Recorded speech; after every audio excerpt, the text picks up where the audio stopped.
안녕하세요. 진보TV입니다. 이번 영상에서는 2025년 3월에 거래된 빌딩 중에서 강남을 제외하고 가장 거래 규모가 컸던 빌딩과 평당 땅값이 가장 비싸게 팔린 빌딩을 알아보도록 할 예정인데요. 혹시 강남 빌딩 시장과 2025년 3월 강남에서 팔린 빌딩 중에서 가장 비싼 빌딩이 궁금하신 분은 제가 영상을 또 따로 하나 만들어 뒀으니까 그걸 보시면 될 것 같습니다. 먼저 3월에 거래되었던 사례를 알아보기 전에 요즘 서울 빌딩 시장 어떻게 돌아가고 있는지 궁금해 하시는 분들이 많아서 최근 빌딩 시장 동향을 먼저 알아보도록 하겠습니다. 지금 보시는 이 그래프는 2020년부터 2025년 3월까지 서울의 상업용 부동산 거래량을 월별로 나타낸 것인데요. 그래프를 보면 2022년 중순까지만 해도 매달 한 300건이 넘던 빌딩 거래량이 2022년 중순을 넘어가면서 거래량이 급락하다가 2023년 1월에는 역대 최저의 거래량을 기록했습니다. 왜 그랬을까요?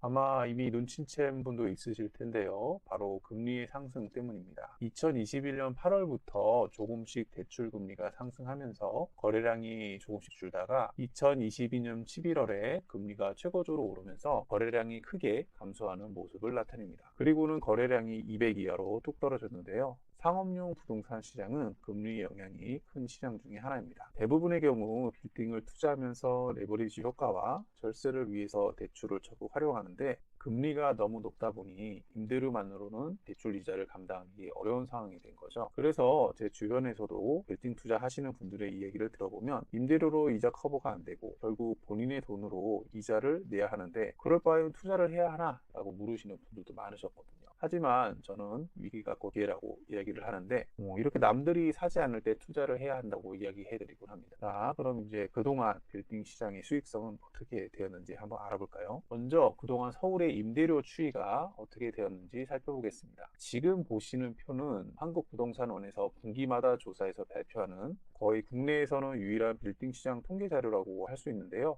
저희 영상을 보시는 분들은 꼬마 빌딩에 관심이 많으실 것 같아서 소규모 상가를 기준으로 자료를 좀 조사해 봤습니다. 여러분들도 필요하시면 한국부동산원 통계 사이트에 들어가셔서 원하시는 지역의 자료를 분석해 보시면 여러분들의 투자 실력을 향상시키는데 아주 많은 도움이 되실 겁니다. 지금 보시는 소규모 상가 임대 가격 지수는 전국과 서울로 구분을 해놨는데요. 먼저 이 그래프를 분석하려면 우리가 예전에 겪었던 코로나19를 염두에 둬야만 2019년 12월에 중국에서 코로나19 처음 발발한 이후에 2020년 1월 세계보건기구에서 비상사태를 선포했던 거 기억하시죠? 이때부터 이제 사회적 거리두기와 모임 등이 금지되면서 많은 혼란이 있었던 걸 기억하실 겁니다. 이때 코로나19의 영향은 부동산 시장에도 큰 영향을 미쳤는데요. 이때부터 전국적으로 소규모 상가들의 임대료가 하락하는 모습을 보였는데 2022년 말부터 사회적 거리두기가 완화되면서 서울의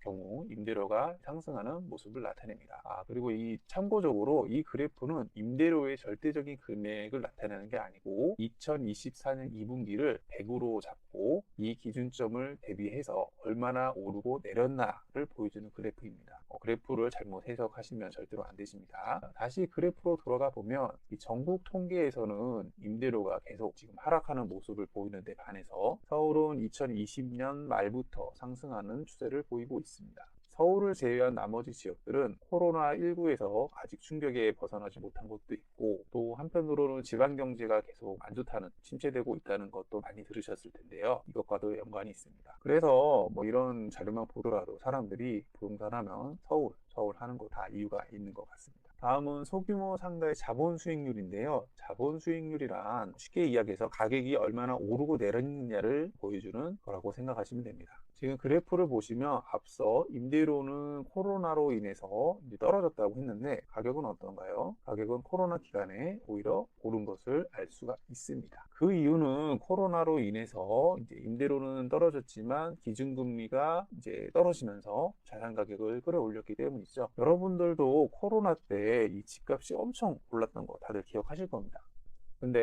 그런데 이때 집값만 오른 게 아니고요. 빌딩 가격들도 많이 올랐었습니다. 코로나 이후 이제 금리가 다시 올라가기 시작했고 그러면서 2022년에 자본 수익률이 급격히 하락하는 모습을 보이지만 서울은 이제 다시금 좀 회복세를 나타내는 모습을 보이고 있습니다. 하지만 전국적인 통계를 보면 별로 오르지 않은 거죠. 서울만 회복을 한 거라고 볼 수가 있습니다. 지금 보시는 그래프는 앞서 이야기한 그 임대 수익과 이 자본 수익 임대료로 인해서 벌어들이는 수익과 가격이 올라가는 또는 떨어지는 그런 수익을 합쳐서 나타내는 것이 투자자들의 총 수익률이라고 할 수 있습니다. 이제는 이 표를 해석하실 수 있으실 텐데요. 서울과 전국 통계는 양상은 비슷하지만 회복 속도에 있어서 차이가 나타나고 있다 정도로만 기억해 두시면 됩니다. 그리고 어쩔 수 없이 서울의 빌딩 시장이 지방에 비해서 더 나은 투자처로 볼 수 있다는 점도 알려주고 있습니다. 지금까지는 전국과 서울에 대해서 이야기를 했고요. 다음은 이제 빌딩 시장의 핫플레이스라고 불리는 강남의 빌딩 시장을 한번 살펴보도록 하겠습니다. 강남의 빌딩 시장도 앞선 서울 시장과 비슷한 모습을 나타내고 있는데요.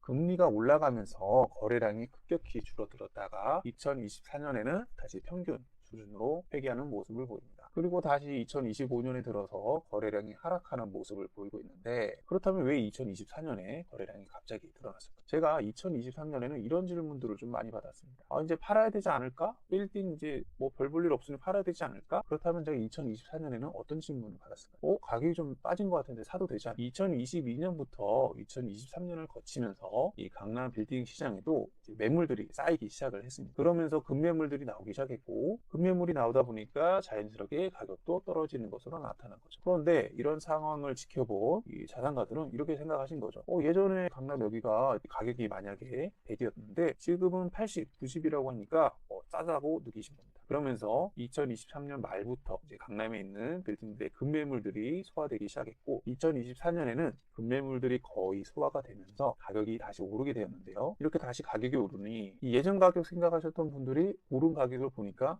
이게 또 비싸다라고 생각을 하시면서 다시 거래량이 줄어든 거죠. 그래서 강남은 다른 지역과 달리 예전 가격을 많이 회복한 상황이라고 보시면 돼요. 다만 이런 상황이 다시 장기화되면 가격이 떨어질 수도 있지만, 최근에 대출금리 추세를 좀 보면 기회가 언제 오게 될지 오기는 할까라는 의문점이 들기도 합니다. 다음 보시는 그래프는 이 강남의 동별 거래량을 나타낸 겁니다. 역시 2020년부터 2025년까지 3월까지의 거래량인데요. 그래프를 보시면 가장 많은 거래량을 나타낸 곳은 논현동, 역삼동, 신사동입니다. 그러면 왜 이 세 개의 동에서 가장 거래량이 많았을까요? 이 지역이 뭔가 좀 다른 지역에 비해서도 더 특별해졌을까요? 이 부분은 그 시장을 보는 관점에 따라서 의견이 다를 수 있지만 제 생각은 이렇습니다. 제가 지금까지 쭉 보아오다 보니 논현동과 역삼동, 신사동에는 작은 꼬마 빌딩들이 많습니다. 꼬마 빌딩이 많다 보니까 거래할 수 있는 매물의 수 자체가 다른 동에 비해서도 훨씬 많고요. 꼬마 빌딩이라는 특성상 금액이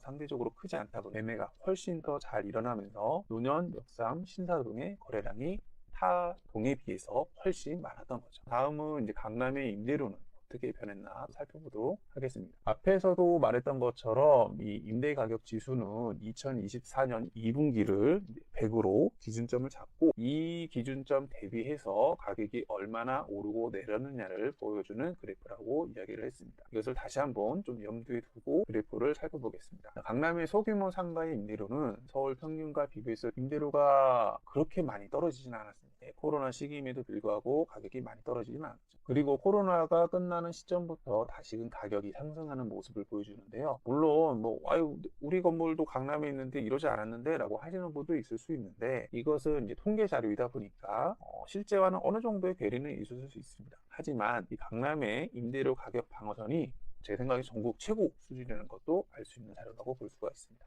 다음은 자본 수익률입니다. 자본 수익률은 뭐라 그랬죠? 가격이 얼마나 올랐느냐 떨어졌느냐를 나타내는 건데요. 지금 코로나 시기에 가격 상승률이 서울 평균에 비해서 높고, 이 회복 기회도 더 높은 회복 탄력성을 보여주는 것을 알 수가 있습니다. 투자 수익률은 앞서 이야기한 대로 임대 수익과 자본 수익을 모두 합친 것인데, 보시다시피 이 강남의 경우에는 서울 평균에 비해서 더 높은 걸로 좀 나타나고 있습니다. 이러한 가격 상승률 그리고 가격 회복성으로 인해서 많은 투자자분들이 강남을 선호하는 것인데요. 우리는 종종 언론에서 강남에 건물을 산 연예인이 얼마를 벌었다라는 이런 뉴스들을 많이 보시면서 이제 이 연예인들이 투자 전문가구나 라고 이제 생각을 하시는데, 제 생각에는 그분들이 연예인이라서 그게 좀 더 부각되는 것 뿐이지, 비슷한 시기에 강남에 투자하셨던 분들은 거의 수익률이 비슷하다고 생각을 하시면 됩니다. 그래서 이 투자를 처음 하시는 분들이라도 강남은 웬만하면 실패하지 않는 그런 지역이라고 볼 수 있는 거죠. 자, 지금까지는 그동안 서울과 강남의 어떤 거래량이라든지 임대료, 수익성 부분에 대해서 말씀을 드렸고요. 지금부터는 2025년 3월 기준으로 이 상업용 부동산의 거래량에 대해서 좀 살펴보도록 하겠습니다. 2025년 3월 상업용 거래량은 143건으로 전월 152건 대비해서 소폭 감소하는 모습을 나타냈습니다. 구별로 살펴보면 역시 강남구가 이 22건으로 가장 많았고, 그 뒤를 용산과 종로구, 관악구 순으로 나타났습니다. 관악구가 4위에 오른 거는 좀 특이할 만하네요. 금액대로 좀 살펴보면 역시 30억 이하가 75건으로 가장 많았고, 30억에서 100억 사이도 51건으로 거래가 되었습니다. 그리고 총 거래된 거래 금액은 약 1조 500억 정도였습니다. 그리고 면적별로도 살펴보면 이 대지 면적, 땅을 기준으로 했을 때 100평에서 300평 이하의 거래량이 가장 많은 것으로 나타났고, 총 거래된 대지 면적은 약 한 10,000평 정도 되었습니다. 지금부터는 2025년 3월에 강남을 제외하고 서울에서 가장 거래 금액이 컸던 매매 사례와 대지 면적 기준으로 했을 때 평당 가격이 가장 높았던 거래에 대해서 한번 알아보겠습니다. 앞서 이야기한 것처럼 강남에 대한 그 영상은 따로 만들어 놓은 게 있으니까 그것을 참고하시면 됩니다. 먼저 2025년 3월에 거래된 건물 중 강남을 제외한 지역에서 가장 가격이 높게 팔린 건물을 이야기해 보겠습니다. 이 건물은 지하철 2호선 시청역에서 충정로역 방면 대로변에 위치하고 있는데요. 서소문 고가 가기 직전에 볼 수 있습니다. 건물의 외관을 보면 규모가 좀 있어 보이는 건물이네요. 이곳의 경우에는 역에서 거리가 약간 있어서 유동 인구가 많은 편은 아닌 지역입니다. 지역적인 특성을 고려할 때 이런 건물들을 매입하는 이유는 두 가지인데요. 첫째는 약간의 인테리어 공사 또는 현 상태 그대로 건물을 임대하거나 아니면 건물을 철거하고 다시 짓는 방식인데, 제 생각에 이 건물의 경우에는 현 상태 그대로 활용할 것으로 생각됩니다. 그 이유는 뒤에서 설명해 드리겠습니다. 이 건물의 과거 매매 내역을 살펴보면 2017년에 530억에 거래가 됐고, 그 이후 2019년도에 620억, 그리고 2021년에 1,050억, 그리고 2025년 3월에 1,315억 7천만 원에 거래되었습니다. 이번에 거래될 때는 계약 후 일주일 만에 잔금을 치렀는데요. 매입한 법인을 살펴보니 자산관리 회사라고 하기는 다소 좀 애매하지만 운용사에서 매입한 것으로 좀 보입니다. 물론 이 매도자도 운용사였습니다. 이번에 거래된 금액은 2017년 대비해서 약 2.5배 정도 가격이 상승하였는데, 이제 와 하시는 분도 좀 계시겠지만 그동안의 기간을 좀 고려하면 이 정도의 상승률은 사실 많이 상승한 것은 아니라고 할 수 있습니다. 자, 그러면 이제 이 건물을 한번 분석해 보겠습니다. 지금 보시는 이 화면은 이 건물의 토지 이용 계획 확인원인데요. 이것을 보시면 용도 지역상 일반 상업지역, 제3종 일반 주거지역, 지구단위 계획구역 등 여러 가지 규제가 지정되어 있는 것을 알 수 있습니다. 그리고 그 개별 공시지가는 2025년 기준 제곱미터당 2,426만 원이고, 개별 공시지가 전체 합계액은 약 492억 정도가 됩니다. 개별 공시지가 추세를 좀 살펴보면 2022년에 개별 공시지가가 최고점을 찍었다가 2023년에 좀 하락을 했고, 지금은 일부 그 이후에 상승을 했지만 아직까지는 전 고점을 회복하지는 못했습니다. 자, 여기서 문제를 하나 내겠습니다. 지금 이 토지 이용 계획 확인원을 보면 많은 내용이 있는데요. 여러분들이 여기서 가장 중요하게 봐야 할 내용은 무엇일까요? 네, 정답을 말씀하신 분도 있을 텐데 정답은 지구단위 계획구역입니다. 여기 보시면 지구단위 계획 외에도 일반 상업지역, 제3종 일반 주거지역 있지만 만약에 여러분들이 어떤 토지 이용 계획 확인원을 봤을 때 지구단위 계획구역이 있다면 이 내용을 가장 먼저 봐야 합니다. 의외로 지구단위 계획 구역에 대해서 제대로 이해하고 건물을 사시는 분을 제가 많이 못 봤습니다. 왜 그러시냐고 이제 여쭤보면은 중개업자들도 이 부분을 굉장히 이제 두루뭉실하게 넘어가거나 아예 설명을 안 하는 경우가 대부분이더라고요. 하지만 여러분들이 빌딩 투자를 고려한다면 반드시 이러한 내용을 사전에 알아두셔야만 합니다. 그래서 여기서는 전부 다 다룰 수는 없지만 여러분들이 앞으로 이제 이런 지구단위 계획을 봤을 때 어떤 것들을 잘 봐둬야 되는지 한번 대략적으로 내용을 살펴보겠습니다.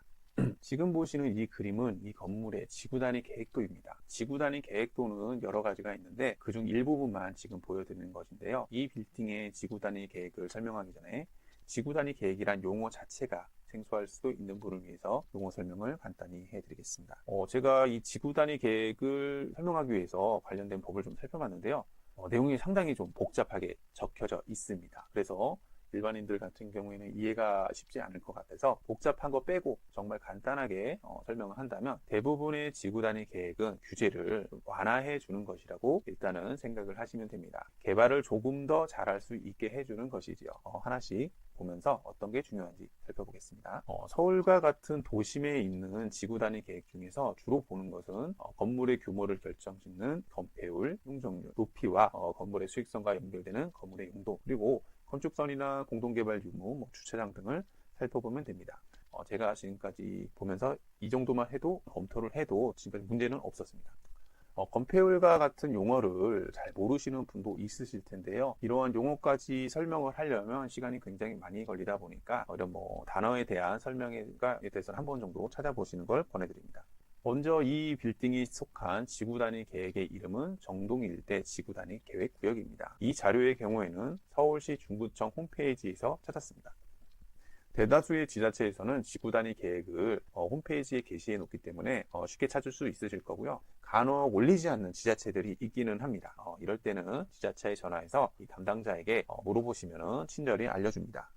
지구 단위 계획을 볼 때 중요하게 봐야 하는 첫 번째는 바로 건폐율과 용적률입니다. 지금 보시는 이 빌딩의 경우 용도 지역이 두 개로 되어 있는데, 이 붉은색으로 된 것이 일반 상업지역이고 다른 하나는 제3종 일반 주거지역입니다.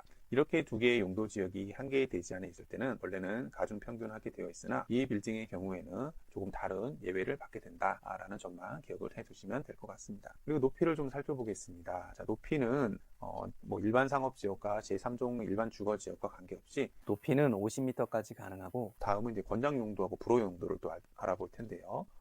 이 빌딩의 권장 용도는 1층에는 식당이나 커피 전문점 같은 것을 권장하고 있는데, 권장 용도의 경우에는 이것을 반드시 지켜야 되는 것은 아니고요. 이것을 지켰을 때는 뭔가 나라에서 인센티브를 준다라고 생각을 하시면 됩니다. 불허 용도는 1층과 전층으로 나누어져서 적용받고 있습니다. 앞서서 권장 용도의 경우에는 이게 반드시 지켜야 하는 건 아니라고 했지만, 불허 용도는 이것은 아예 입점이 안 되는 업종입니다. 내용을 좀 살펴보시면 밑에 하단에 의료시설, 격리병원이라고 이렇게 되어 있는데요. 이런 업종이 이 건물에 위치할 리가 있겠어? 라고 하는 것도 있지만 또 위에 보시면 단란주점이 있습니다. 이 지하철역 역세권이고 또 회사가 많다 보니 단란주점 같은 것도 될 수가 있겠죠. 그래서 여기에는 단란주점을 못하게 불허 용도로 지정한 것입니다. 특히 권장 용도에 비해서 불허 용도를 더 잘 받아야 하는데요. 그 이유는 건물의 수익과도 바로 연결되기 때문입니다.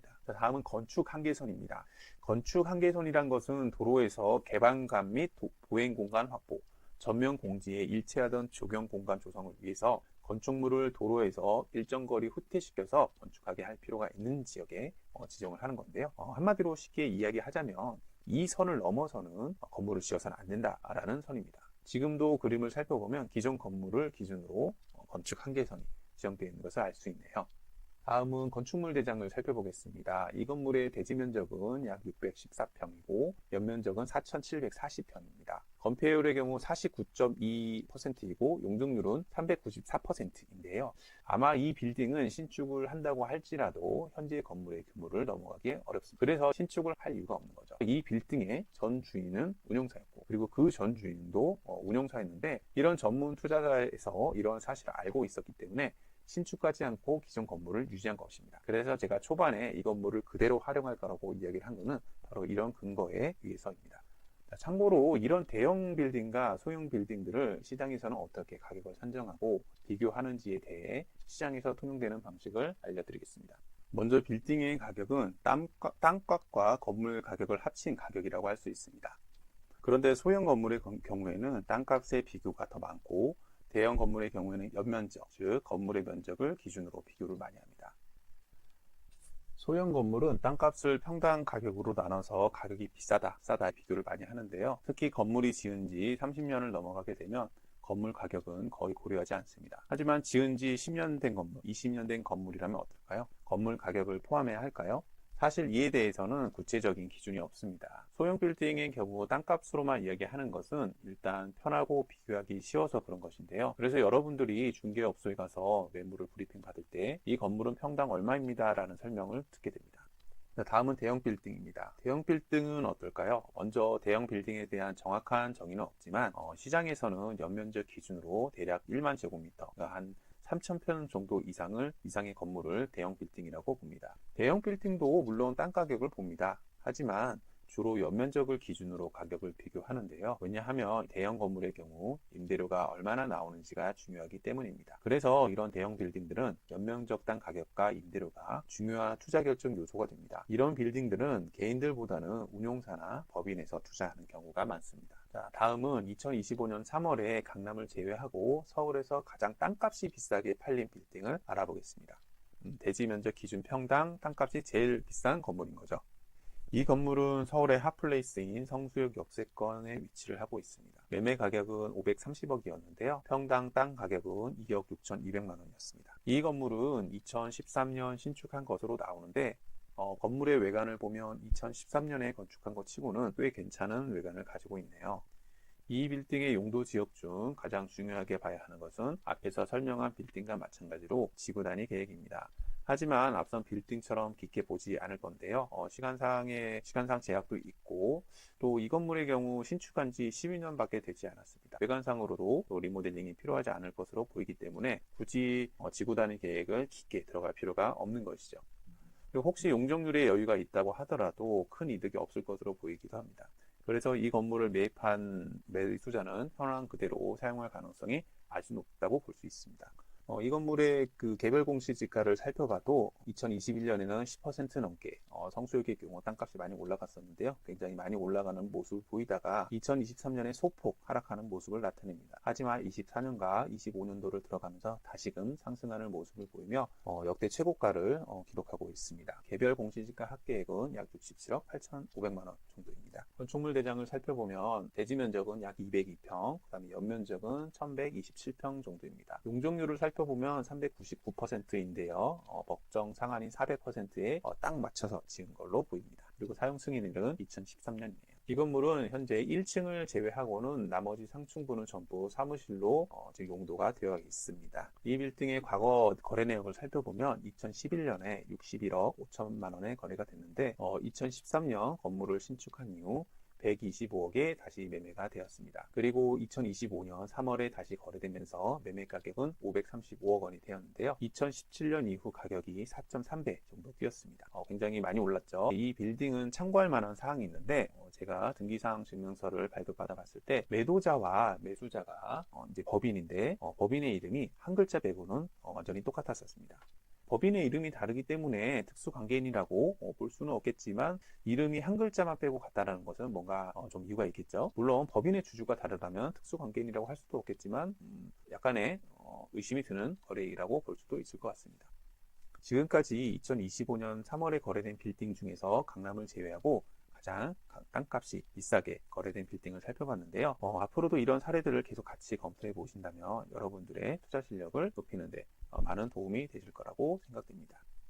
이것으로 오늘 영상을 마치도록 하겠습니다. 감사합니다.